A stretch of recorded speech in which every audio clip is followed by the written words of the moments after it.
Here's how Fox News covered the Signal chat.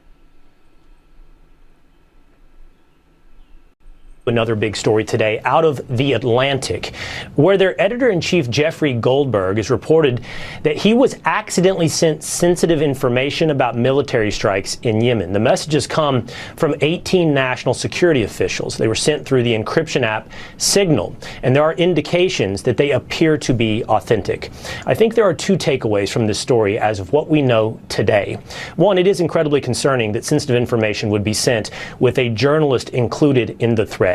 We can speculate, and there is reasonable, fair expectation that somebody like Jeffrey Goldberg was accidentally included under his initials, JG, when who was meant to be included was a trade chief, Jameson Greer. But if it was accidental, and we'll wait to see if this was accidental, it is incredibly concerning that this information would be shared over the Signal app with the journalist included. But the bigger takeaway for me is it's an insight, a transparent insight into the thought process and dialogue of our national leaders. If you look at the actual content of what was reported, if you look at how they discuss potential strikes on Houthis in Yemen, what you will see is dialogue between Vice President J.D. Vance, Secretary of Defense Pete Hegseth, National Security Advisor Mike Waltz, Stephen Miller, Tulsi Gabbard, and many more in a very collaborative, open, honest, team-based attempt to come to the right decision after years of secrecy and incompetence. Yeah, it's called, if you read the content, a war plan, right? It's called protecting your troops. We're so glad there's no secrecy when we're conducting military operations, you fucking baboons. Of these messages, I think you'll come away proud that these are the leaders making these decisions in America. They have no dignity. You feel proud? Anybody feel proud about this? Now, I was looking at the conservative Reddit page. Sometimes I go there to get a glimpse into what the maggots are saying. And a lot of them they're making excuses. Some of them, though, are saying that, this isn't good. And then when they point out how somebody needs to be fired, let's say, someone else inevitably breaks in and calls them a liberal plant, or says that they're just in there, to sow discord, makes you wonder, makes you think, somebody said, who these people are. And it's always attack the messenger. The party of personal responsibility. Are they taking any responsibility for the disasters they create, for the fact that they have wrecked our nation and our good name? We had a somewhat of a good name when we kicked that baboon out of office the first time. The world breathed a sigh of relief for a minute and a half until the monster, the morons, the idiots put him back in office. What is wrong with you? And, I got to say, I don't know. I'm a little annoyed. I live here in Queens, of course, as you guys know, and I'm in New York, which is a blue state, a solid blue state. But there's a fucking baboon that lives across from me in the same apartment complex that has, I guess he has a terrace. And all of a sudden, this morning, when I'm putting my coffee on, I look out the window, and there's a fucking Trump flag flying. I got pissed. But what can I say? I don't want to see that shit. And how dare they? And I guess maybe they put it... and it is new. It's new. They used to have... Unless they sold that apartment, because there used to be a Ukrainian flag. They had a...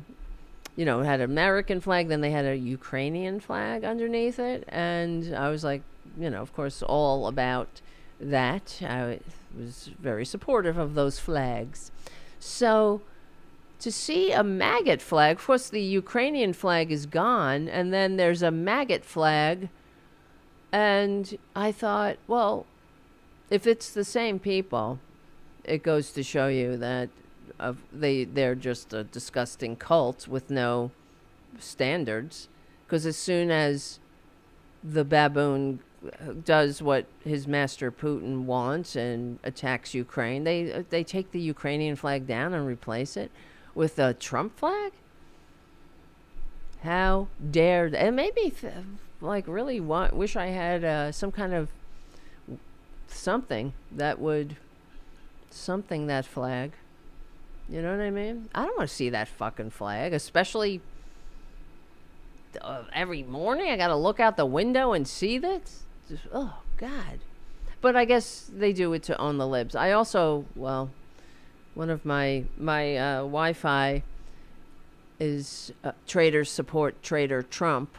So anybody who searches for Wi-Fi in this area, but that's what I suggest you do things like that if you can. You know, little acts of resistance here and there. But let's go through. Here's the conservative Reddit page. Let me see. This can't be real. How the Atlantic's editor got access to to private military private, they put in quotes, of course. So, yeah, well, so I don't know if these are actual conservatives. Somebody writes, rules don't apply to some, apparently. This is what happens. Who knows? Maybe some of them are seeing the light. And then, of course, you get the hoax angle. Let me see if I can find that, actually. That Hegseth response. Hegseth. Let's see. Reporter? Let's see. No, that's another one. He's not texting war plans. I'm just looking. Oh, look at him. Aren't you proud? That's your Secretary of Defense. Everyone. He's a real big man. Fucking disgrace. Oh, here it is. One question. Can you share how your information about war plans against the Houthis in Yemen was shared with a journalist in The Atlantic? And were those details classified? Pisha. So you're talking about a deceitful and highly discredited You can't help but bounce around like a 12-year-old. Profession of peddling He does? hoaxes time and time again, to include the hoaxes of Russia, or the fine people on both sides hoax. Oh yeah, that's a hoax too. That's the one I forgot. Very fine people on both sides, because that's a hoax. We didn't hear it come right out of the baboon's mouth. That's a hoax. Just like the Russia hoax. How he's just not fit. Or suckers and losers hoax. So this is the guy that peddles suckers and losers. Garbage. Suckers and losers. All of those supposed hoaxes have been, not only have we seen and heard with our own beautiful eyes, but have been validated. And I'll take General Kelly's word over this DUI hire. Because General Kelly came out, he's the one that tried to warn the baboons, the flying monkeys who voted for the baboons, that Trump is fascist to the core. He said that Trump has a fundamental disdain for American values, and still they voted for him. I will never forgive those who voted for Trump. And I'm of the opinion that they're going to have to atone for what they've done to this country, because they have helped the decline of the grand experiment. I mean, we're not even 250 years old. And what is also a disgrace, that this country will turn 250 while that effing convicted felon traitor is staining the White House with his disgusting carcass. I would love to comment on the Houthi campaign because of the skill and courage of our troops. I've monitored it very closely from the beginning. Can't you see, tell he we've been really managing cares? 4 years of deferred maintenance under Fuck the Trump you. administration. Our troops, our sailors were getting shot at as targets. Our ships couldn't sail through. Oh, And when they did sure. shoot back, it was You piece purely of dirt. defensively or Oh, all of a sudden, right? The troops, when those who served under Biden were all a bunch of losers and suckers. Again, now they're all they're the Avengers. I can't listen to him anymore. But there is no Russia hoax. It's real for those who don't know. Let's see. I should just have this list handy. The Russia hoax is not a hoax. Losers and suckers is not a hoax. General Kelly came out and confirmed.